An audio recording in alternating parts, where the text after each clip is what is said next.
Welcome to the L&D Rant Podcast, an opportunity to hear from key figures in L&D, airing their grievances and frustrations, but most importantly, also sharing their solutions.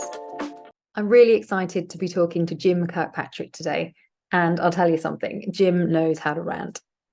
Using his 15 years of experience in the corporate world, including 8 years as a training manager, Jim trains and consults for corporates, government, military, and humanitarian organisations around the world. He is passionate about assisting learning professionals in redefining themselves as strategic business partners to become a viable force in the workplace. Jim has also co-authored 3 books with his father, Don Kirkpatrick, and also written 4 books with Wendy Kirkpatrick, including Kirkpatrick's 4 Levels of Training Evaluation and Training on Trial. Today, I talked to Jim about the overuse of the word learning, the problem with evaluation, and the issue L&D have with getting buy-in. Jim, welcome to the L&D Rant. I'm delighted to have you on this podcast. Thank you. Hi, Kathy. I'm pretty sure most people in learning and development will have come across the Kirkpatrick model at some point in their career. But it would be good, I think, to know a little bit more about you, your background, and what's led you to do what you're doing and kind of what you're doing these days. All right. Well, I've been in a variety of different careers over my life, and been a game warden and been a teacher and a professor and a career counselor and different things like that. And when I was in my mid 40s, I talked my way into being a training manager in a bank in Indianapolis, Indiana. And I really talked my way in because I didn't really know that much about it, but they knew my last name. So I think that's why they hired me. I had a staff and I really didn't know what I was doing. But one of the guys pulled me aside. He's an instructional designer. He said, we got a professor coming from out of state for our lunch. He's speaking to my master's level class. You want to join us? Maybe you kind of knew him, so you might learn a little bit about training. I said, well, is there a free lunch? He said, yeah. I said, okay, I'll be there.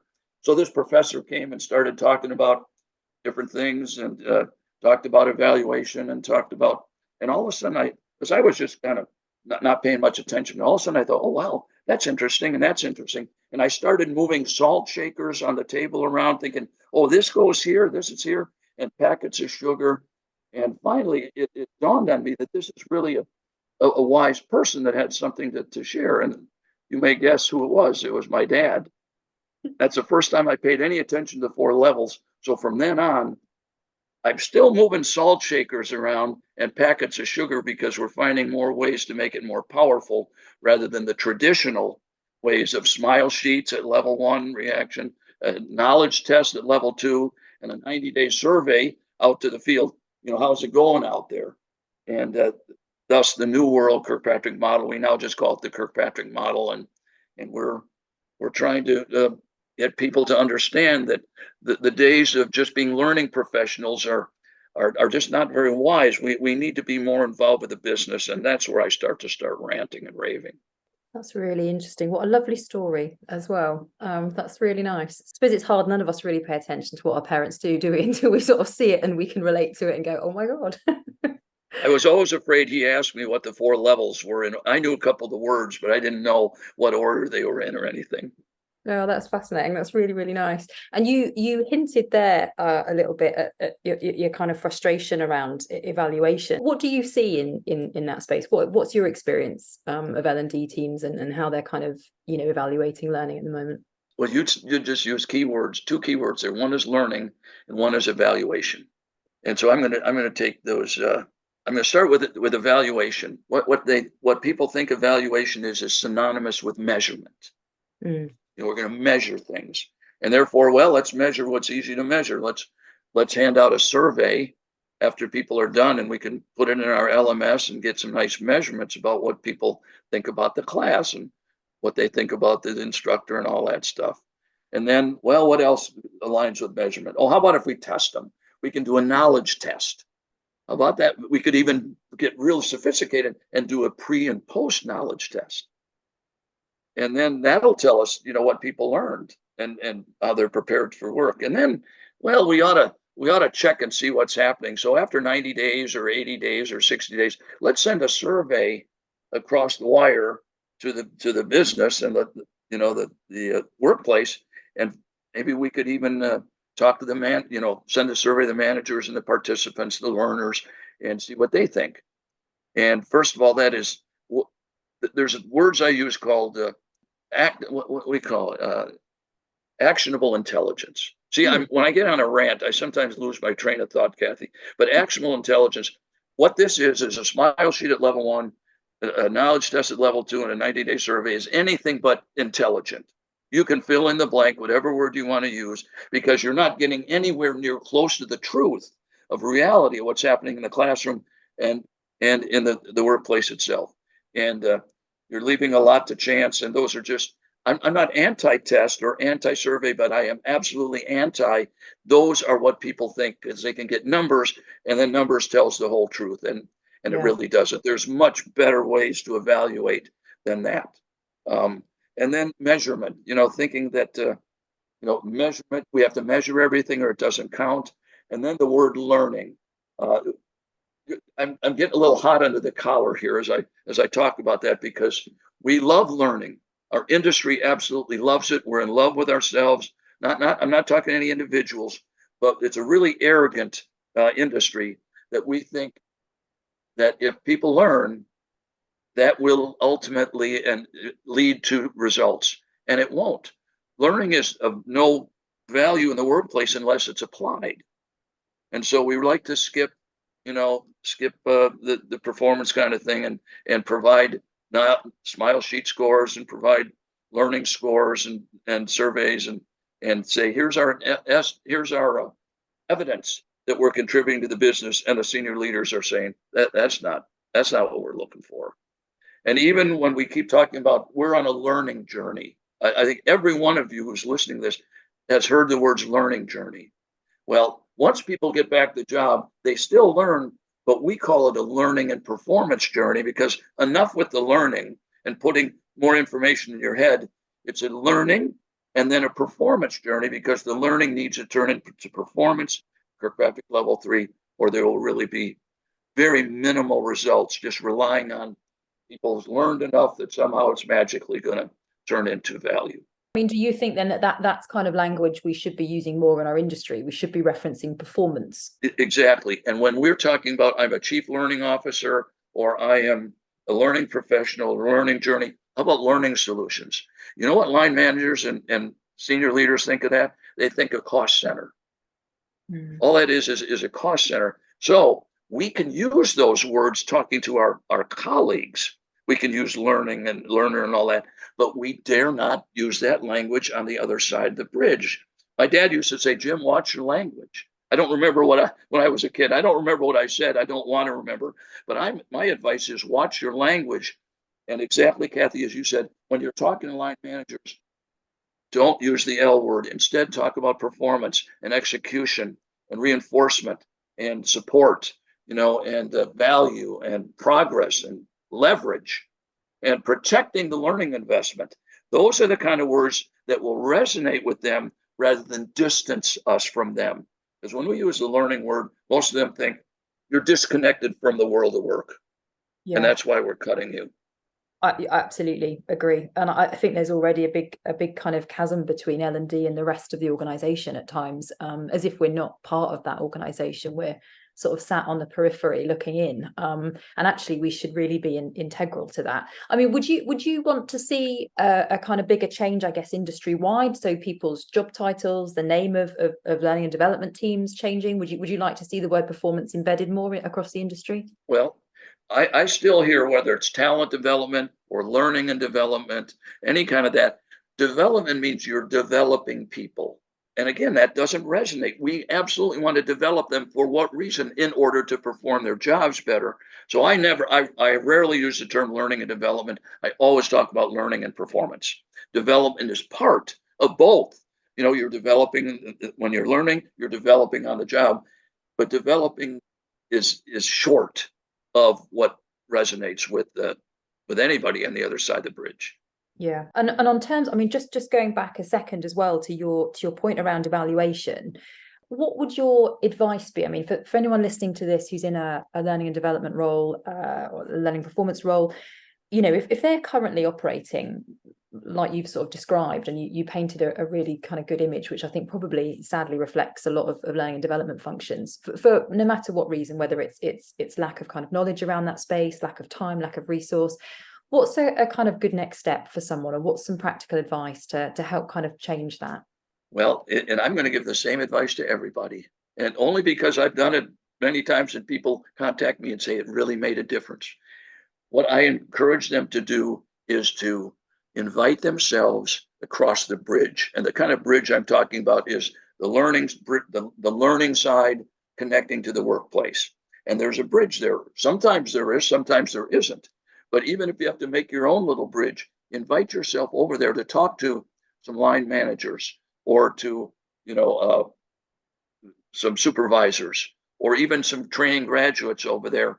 Invite yourself and resist the temptation to peddle your wares. Don't be talking about learning gaps or talking about upskilling, anything like that. Don't use the word learning.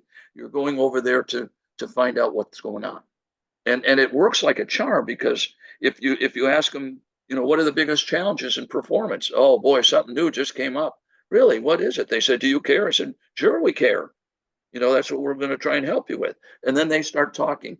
And the more you listen, the more they're going to talk, and the more you're creating trust. And rather than any kind of content issues, you're not using them as subject matter experts. You're creating a relationship, a partnership, where eventually they'll say, I'm surprised you're here. I'm pleased that you're here. You're not who I thought you were. We thought you were just doing your training stuff. And I just want to know that I'm open. You have some ideas that can maybe help, and say, after you listen, earn the right. Say, as a matter of fact, I think there's some things that we could do that would help you and help this whole initiative, like this leadership initiative. I think it could do better, but I think the best way to do that is for us to collaborate and talk about what's working and what isn't. So the key there, Kathy, is if you have a relationship, then the content and the topics come easy, rather than trying to sell some kind of topic or some kind of, new tool to somebody. You develop the relationship, and oftentimes people say, you're not who I thought you were. Or you as a group, as a team, you really do care about performance. And let's do it. Yeah. And actually you picked up on a really good point there about trust, because a lot of the time, I was talking to someone the other day about this, that actually a lot of the time L&D, we don't sort of spend enough time with our stakeholders, just generally, just having conversation with them, finding out what's been hard in their day, their week, that month. We wait until maybe 1 or 2 times in the year and go, right, what is it you need when we go to do a learning needs analysis. And you're so right. I think the more you can have those conversations, honest conversations, and really get to know what they care about, then you're going to be building more trust. And Stephen Covey knew what he was talking about when one of his 7 habits is seek first to understand rather than be understood. And I'm saying it's a great temptation to interrupt somebody or to say, oh, wait a minute. Yeah, I have a cousin that lives there. Or, oh, you should see the fish that I caught. It's human nature that we want to play ping pong, but we resist the temptation to offer any kind of advice or any kind of product that we have, or new something, and until they ask for it. Or until you've earned the right and say, you know what, I got a couple ideas about what you said. Is that you interested in hearing? Oh, sure, because you've earned the right. Definitely. Both those topics are great, and they're very big and very meaty in themselves. I mean, talking about learning and evaluation are massive. I think both of those connect to a third piece that we discussed, which was kind of your frustration around L&D struggling to get buy-in from the business. Oh, our industry, that is probably the most common question I ever hear. How do we get buy-in? We can't get buy-in. And then I say, well, what's the big deal about that? Well, we can't get buy-in. We aren't going to get our budget, and they're going to cut us. And then when I say, what do you mean? They say, well, training's the first to be cut. Like it's a foregone conclusion, Kathy. And you know what? It's our own darn fault, because we haven't created the relationship. And that's why the relationship goes into the buy-in, because when they start to trust us, and everybody can do this, get as high up as you can, invite yourself even, for a conversation, that the higher up you get, the more they trust you. And here's what we do then. Here's the key word is recruit. You want to recruit them, not to sign off on something. Here's your budget. Okay, I've heard enough. Here's your $2 million. There, I signed off on it. What you want to be thinking of is, no, we want to get them to sign on to it and recruit them to be part of it. This relationship that we have started to build, we want to leverage that through whatever work that we're doing that needs to be done. And we're using the line managers as coaches and mentors and conducting touch bases. And we're spending time on the other side of the bridge with them, helping. And the line manager, the senior leaders, we want to recruit them when this grand initiative gets stuck somewhere, or there's barriers, or we want them to be champions of people who are doing it right and challengers of those people that are not following what the mission is. And we recruit them, and that creates the buy-in because they are partners. They have signed on with us, and yet we make it easy for them. Instead of just, you can tell I'm on the rant here. Instead of just designing our precious content, what we should be doing is helping to be designing and delivering the package. Here is the post-training support and accountability package that we can work together rather than training content and learning content. I'm out of breath here. No, I'm not really, but you asked. I know. I'm kind of wishing I hadn't now. But I mean, this is a big thing, isn't it? This is not just that buy-in piece obviously links to, in every organization, it's going to link to how different people within the organization, different stakeholders see learning and development. So how credible is the L&D team at the moment? And some teams might have further to go than others, I guess, in kind of right bridging that gap. And there's a lot of work that's right. But the start, and once you get an advocate on the other side, or a believer, or a champion, the word will spread because they will be a testimony for you and say, hey, if Kathy comes and knocks on your door, I suggest you open it. Whatever it is that she wants to talk to you about, because I think you'll be surprised. And here what we want to hear for them to say, how can I help? Because if you make this good case, they just walk right into it and say, how can I help? Whether it's a supervisor or a program manager higher up. And then you say, I'm glad you asked that question, because here are some ideas that would really leverage this. And we could do it, but we don't have nearly the power to influence the results. We don't want to just be measuring and checking to see if this is working. We want to be influencing learning and influencing performance and influencing the result. And who more powerful influence exists than you? And when we work together on this, eventually the words that you're going to hear is job well done. So here's the key words. One is, you aren't who I thought you were. Why are you? I'm pleased you're not just a learning cost center. And 2 is, how can I help? And 3 will be, after you execute this and you go before your jury and you win the verdict, you win the favor, they'll say job well done. But it has to be the first 2 first. Are there any examples, any organizations you've worked with where you've seen any of this done really well, whether they've got that kind of culture, I guess, of mutual respect and trust in the business, and so buy-in is probably quite an easy thing, or actually any examples of organizations that really understand how to evaluate learning and development and its kind of... I've got a bunch of them, but I'll give you a couple people who may be familiar with, and that's NASA, where they used to do the smile sheets at level 3 and 4, and what they're doing now, that we've worked with them for a number of years, different departments in there, is they call themselves learning and performance professionals. They build these relationships.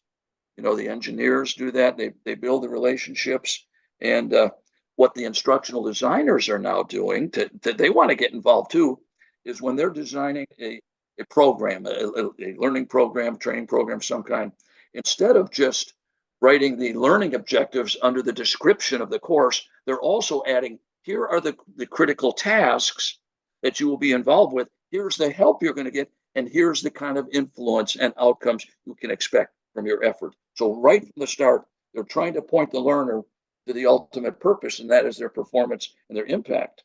And they're also, instead of just the smile sheets at level 3, they are doing a lot of observation. with clipboards, trying to get the real story, what's going on.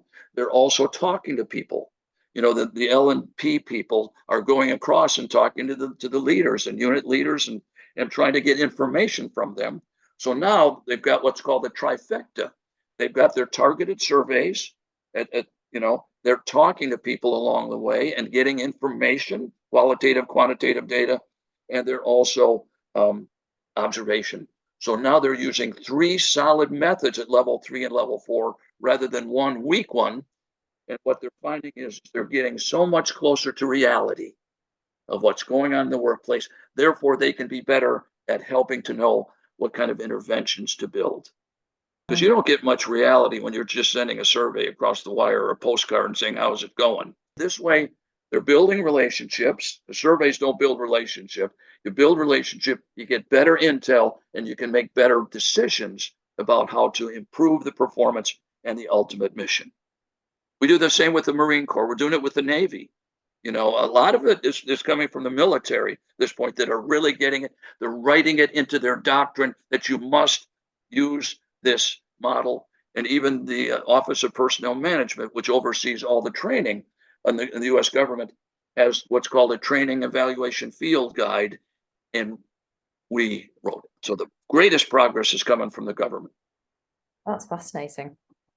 Yeah, I think so too. Yeah, that's really surprising, actually. I mean, just to kind of recap for anyone listening, because we've covered a lot in that space. I mean, when we were talking about kind of learning and the overusing of learning, in terms of some kind of practical steps for people to take away, your advice really is to I suppose use the L word with caution. Try and actually start speaking about kind of performance, which is more about the kind of result that we're going to be having on the organization. From an evaluation perspective, really start thinking about crossing the bridge, as you put it, kind of putting yourself, I guess, in your stakeholders' shoes, understanding really what's going to kind of make a difference for them. And with buy-in, I mean, we covered a few things there, but I suppose one of the big things was get to know the senior team, recruit your kind of advocates, your champions, really start to build kind of trusted relationships so that they're there to support you, and it's a two-way thing. Is there kind of any other advice you'd add to that, or anything that I've kind of missed out there? Yeah, well, you didn't miss it. I didn't tell you. And this isn't a rant, but this is another suggestion because I know we're not going to have all senior leaders, in there. Excuse me. And one suggestion I have for people that are designing training is that instead of just being a traditional instructional designer, think of what that means. I am designing instruction. I mean, that is old-fashioned. What that means is you're designing something that someone will instruct somebody. And of course, training isn't just instructing someone. Instead, what we want them to do is design an entire package, not just a portion of the package, and design the post-training learning and performance support and accountability. So they're really what I say is you're no longer an instructional design. You are a learning and performance architect that you're building, obviously to check and collaborate with, but you're doing more than building content. You are building a whole relationship that is designed to take the content that you have delivered and leverage it. And what this does is it protects the learning investment. Because if you don't have that, and you're just leaving it to chance on the other side of the bridge, most of it is going to go right down fall on the floor. And you might as well write a check to your favorite charity as opposed to keep pumping money into the training without the performance support afterwards. Now, of course, we don't do that for all training. It's the minority, but it's the biggies. It's the leadership. It's onboarding. Some of the new policies. Those are the ones where you reserve the full power of the Kirkpatrick model with this formal performance support and accountability, making sure you're tracking progress and adapting and making changes along the way in order to hear JWD, job well done. I really hate the term instructional designer. I have done for years. It's never really fully encompassed what I think the role should be. That's right. Stop calling it what it isn't. And even when they're doing more, they still say I'm an instructional designer. I say, no, make a new business card. Of course, that gets into trouble. The boss doesn't want you to, but call yourself something different. And by all means, call yourself learning and performance professionals, learning and performance functional areas, departments, divisions, whatever. Send them the message that even if you're already doing it, we don't want to use learning if we're already into performance, but send the message that we're not who you thought you were. We are here to help with performance as well as learning. And if people want to hear any more about your thoughts or views, is it best to direct people to the Kirkpatrick website? Do you have kind of blogs and papers on there, or? There's a bunch of stuff, a lot of webinars and things, and Brilliant. I know we've got one. What is it? Evaluations, fatal flaws. What are the current practices of evaluation and how they're killing our industry? Not dead. We're not going to be dead. I'm not saying that. Thank you so much. You have been brilliant at ranting. It seems to come naturally to you, Jim. I've really enjoyed that. You drew a lot of me too. You're a great host, and we had a good conversation, not just a Q&A. I like that. That's what I mean by relationship. It's not a Q&A. It's we're building something.